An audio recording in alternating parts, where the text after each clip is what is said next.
Hello everyone. Hello everyone here in the room, but also everyone who's watching online. You guys are a bit taller than me. I'm just going to move that microphone. My name's Anna Cornelius. I'm the head of communications and marketing for a museum and library in London called Wellcome Collection. So I look after the comms and marketing team there. But actually, so it's an utter privilege. It's a privilege to be here in Georgia with you. And I've learned such a lot from all of you here. But also an utter honour to come and tell you about some of the work that my team and my colleagues are doing back in London and the artists and collaborators who've contributed to that. So you're hearing from me, but actually it's on the behalf of an awful lot of people who are doing this work behind the scenes in London as well. This morning I'm going to be talking about the work we're doing at Wellcome Collection. That includes some of the LGBTQ stories that we're telling in the museum and the library. And if you're aware, some recent legislation in Georgia means that I should say that my presentation should only be viewed by people aged 18 and over. So with that out of the way, I will crack on and see if I can, let's see if I can make this work. There we go, that's me. Okay, I've just been told I'm going to slow down. I'm terrible for talking very quickly. So please wave if I speed up and remind me to slow down. So this is Wellcome Collection. We're a gigantic stone building in central London. The collection is almost 100 years old, but the museum and library together, we only opened in 2007. So we're really young. We attract about 500,000 visitors a year, and we're part of the Wellcome Foundation, which is largely dedicated to funding and supporting health research.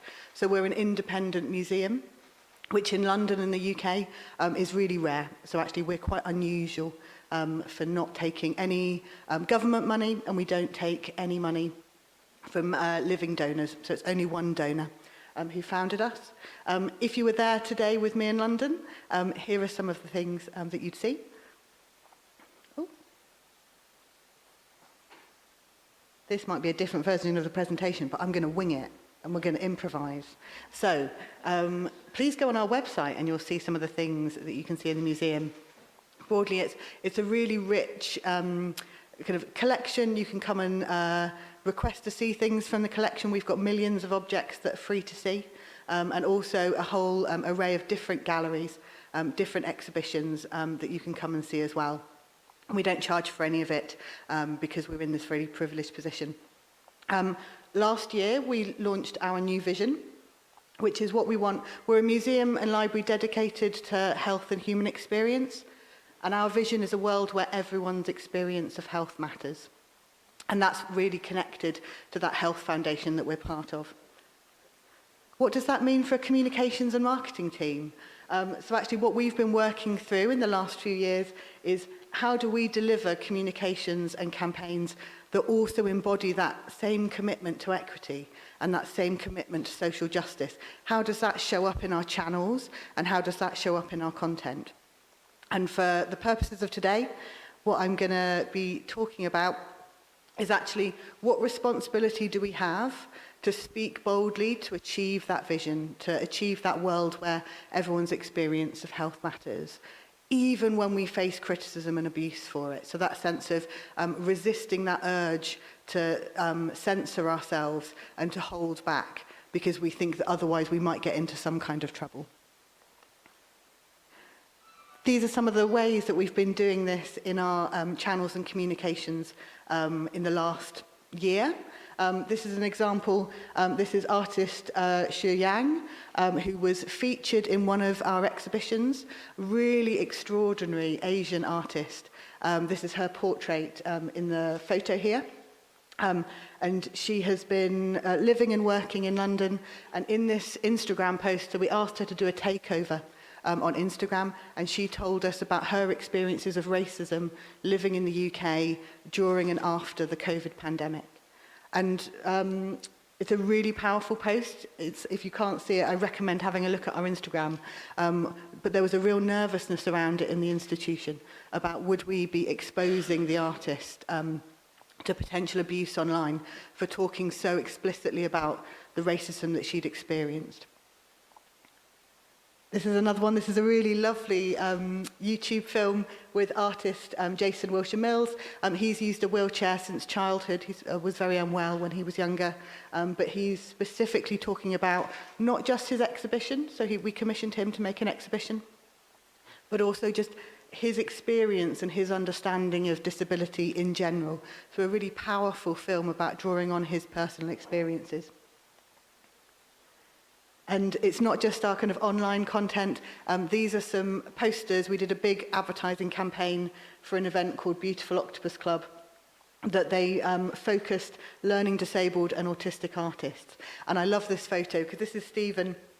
Stephen is in the poster, and he had found his own poster and took a selfie and put it on his own Instagram account. So that real sense of people seeing themselves in the marketing and not just being part of the programme. When we do this work, and whether it's part of that programming or the changes we make to our building, or what we're talking about online, it doesn't always go 100% as we would wish it. These are some of the things that people have said about Wellcome Collection in the last, say, 1 or 2 years. So museums are vandalising themselves. Museums like the Wellcome Collection miss the middle ground in the culture wars. I think my favourite is what has become of the Wellcome Collection. All of these are national newspapers or broadcasters. That one in particular is The Spectator. This one at the bottom, if the woke get their way, museums will soon be a thing of the past. And so in this context, what we're particularly criticised for, woke is being used as a shorthand to criticise that work that we're doing to achieve greater equity and social justice. And this sense of putting us in the context of the culture wars, I think is a really interesting setting it up as a battle, this sense of division that we're going head to head with someone in a war that we didn't ask to be part of. We were not doing that ourselves. It's not just the media. When we post about things online, these are some of a selection of things on social media. I should say 99% of people who comment on our social media are positive, but this is a persistent theme to the comments we get. So they're woke AF. I won't unpack that because it's a bit sweary. I used to enjoy going there before I realised they'd abandoned science for woke, misogynist, homophobic, child-mutilating cookies. So really upsetting things. I should say that our social media team are seeing this pretty much every week. They get that kind of criticism, and it's really hurtful. It's really hard, and hard to. We can protect to an extent our curators and our artists from seeing it because we can delete some of these, but actually the social media managers who are doing that work, they see it first and they see it all the time. My favourite here is probably just down in the corner. I don't know if you can see it. It's just woke-tastic, which is like quite chirpy. The other thing that I started Googling when I started putting together this presentation is a sense of the duration of the culture wars, and is it going to end anytime soon? So there's quite a flurry of press coverage recently in the UK because we've got a relatively new culture secretary called Lisa Nandy. She did a big interview where she said we are going to end the culture wars. Sounds great. My director was delighted. So some of these headlines are about that. So this sense of, is our Prime Minister, Keir Starmer, going to end them in the UK? There's some from the US, so this sense of either the Democrats or the Republicans, who's losing? And I think implied in that is if you've lost the culture wars, they will somehow come to an end. However, this also came up, this was in the last 2 weeks, this is what's going on in the UK at the moment, criticism for young people because they are ditching English classic sandwiches in favour of fancy woke fillings. So this sense of wokeness is not just museums, it's not just kind of education, it's not kind of culture. Even sandwiches are not immune to being accused of being part of this kind of woke culture war. So it's kind of funny and feels kind of silly and was taken, you know, this was ridiculed on social media. But actually, I just, from this I think conversations about woke and social justice and culture wars, it doesn't feel like it's going away anytime soon. So, if the culture wars are here to stay, How can museums like mine, like yours, continue to speak boldly in support of greater equity and social justice? Feels like a really big question.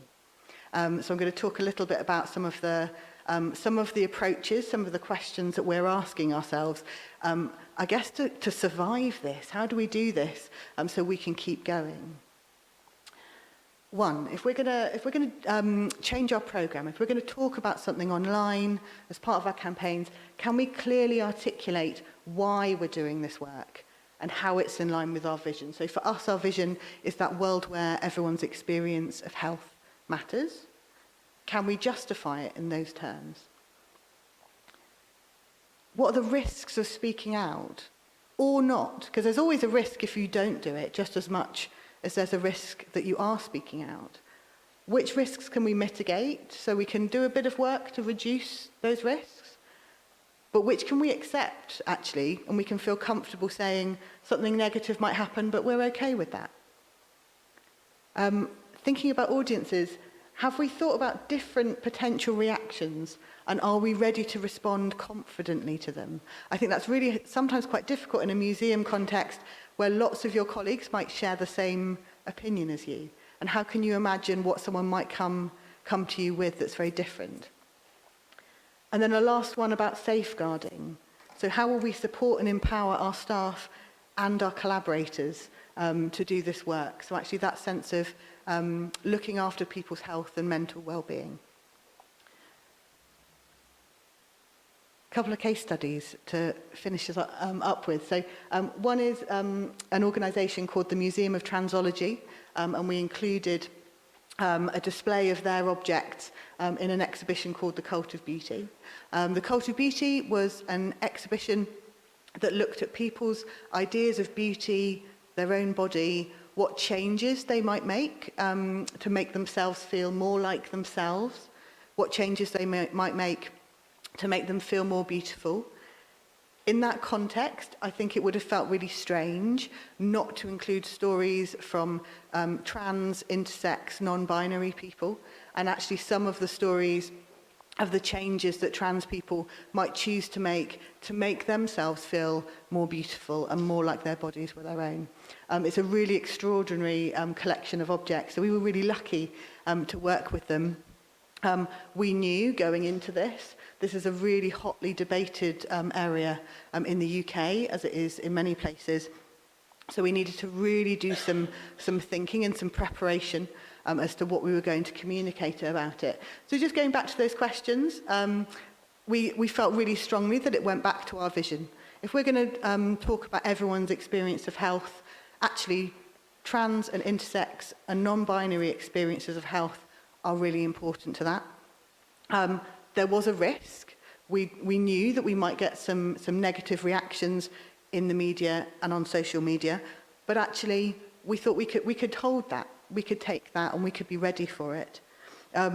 We were almost sure that we would get some negative audience reactions, but we hoped that we would get a lot of positive audience reactions as well. The big one here for us was safeguarding, though.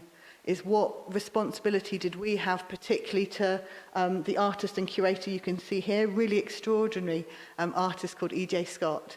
How could we look after him? And some of the conversations that we had before were about, did he even want to know if we got negative media coverage? Or would he just like us to deal with it? Would he like to know a little bit, but know that we were handling it? So we had to have some really difficult conversations up front.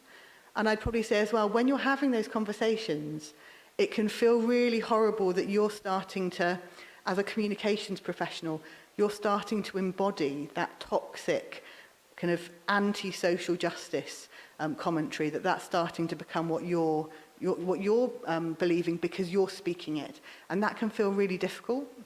So we did all of that work up front. On Cue, The Telegraph, which is a UK national broadsheet, did write an article that was heavily critical of us including this, which was really difficult at the time, really good for this conference, because now I get to talk you through that process, what we did with it. So they came to us for comment, told us that they were going to do a critical article, But because we had done that work before, we knew we were ready for it, we'd done the preparation, and we already had a statement prepared. And actually what was really helpful was they very usefully quoted our response in full. So actually what we had said was, let me find my quote, that we want our trans visitors, partners and employees to be able to live as themselves, feel welcomed in our spaces and be reflected in the stories we share. And actually a real power in even the Telegraph that was critical, they featured those words in here. So actually EJ and the Museum of Transology were really pleased that actually that message, even in this very toxic, very difficult context, was getting out into the world. I'm going to finish with one last case study. Now, I'm looking at the team over there. I don't know if the Instagram is going to work. So this is an Instagram post with a really gorgeous member of our front of house team. And we wanted to do something for Black History Month with a Black member of staff. For context, this is some of the most junior staff in the organisation. I'm going to see if this will go, because she's better than I am. Sorry, I'm going to start again. Hello everybody, my name is Giorgi Gaprindashvili and I'm a facilitator here at Wellcome Collection. As everyone knows, this month of October is Black History Month. We are here in Being Human Gallery, where I'm going to talk about the use of Black and marginalized bodies for the advancements of medicine. I'm inviting you to the next... Oh my God! This is Henrietta Lacks. She was born in the 1920s in America, in the South. She was very poor. It turns out that she suffered from a cervical cancer. When the doctors at the time took a biopsy out of her, they realized that the cells were keeping on multiplying and dividing. Out of those, many studies and research have been made. Her cells had an extraordinary destiny. Why does it matter? Because for the longest time, her very name has been completely forgotten, yet her contribution to medical advancements has been quite extraordinary. Black History Month is also a celebration of all these hidden faces, all these lives, experiences that have been sort of overlooked, and I want to bring them back. Happy Black History Month.